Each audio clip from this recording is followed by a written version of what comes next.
Between the words that are spoken and the words that are heard, may we encounter God's living word. Amen. Please be seated. Good morning, St. Luke's. It is stunning when you stop and think about that today is already the first Sunday of Advent. I don't know if y'all checked your calendar before you left, but it is December 1st. I know we say it every year, but this year time really does feel like it has flown by.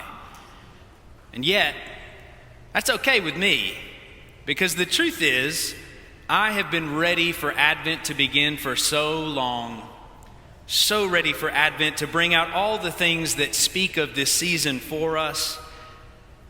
And to be more accurate, not only was I excited, but the truth is, I couldn't wait for Advent.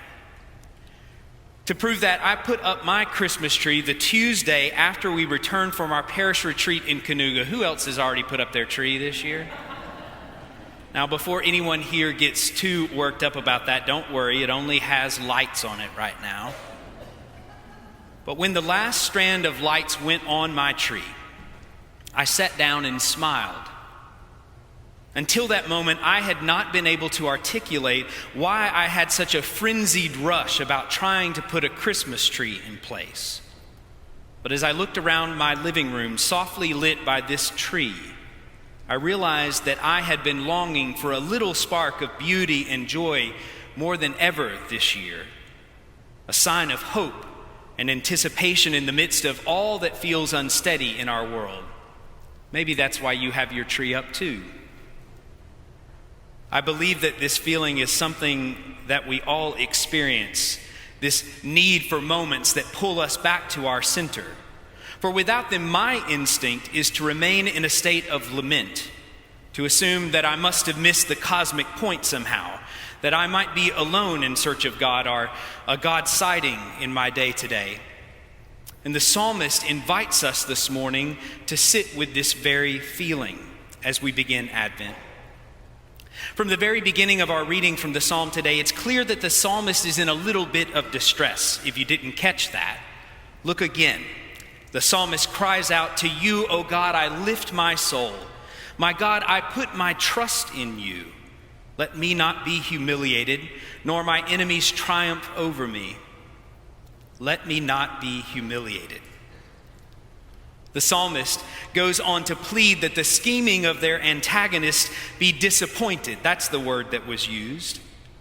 In other words, the desire here is for the proverbial tables to be turned, that the treacherous scheme somehow backfires in the psalmist's benefit. And this line of thinking makes sense too. It feels familiar, almost as though the psalmist is saying, I am good and they are bad. I followed your law, Lord, so now bring me my justice. Fear has a way of reducing our understanding of hope and connectedness in this way. And maybe that's exactly why we are reading this psalm today. It's important to note that Psalm 25 is an acrostic. That means that in its original Hebrew, every sentence would begin with a new letter of the Hebrew alphabet. It's the literal ABCs of God's law, and that made it easy for people studying to remember it.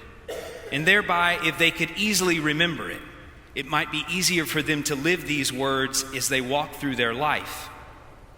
It's something that's a bit harder to see in our modern translation, to be sure, but the point is that this psalm was written for us to remember it.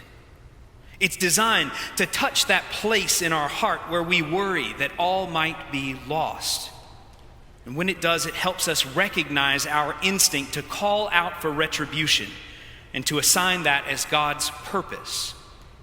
And just as we recognize this drive in our own life, the same way the psalmist did, something very interesting happened in the reading.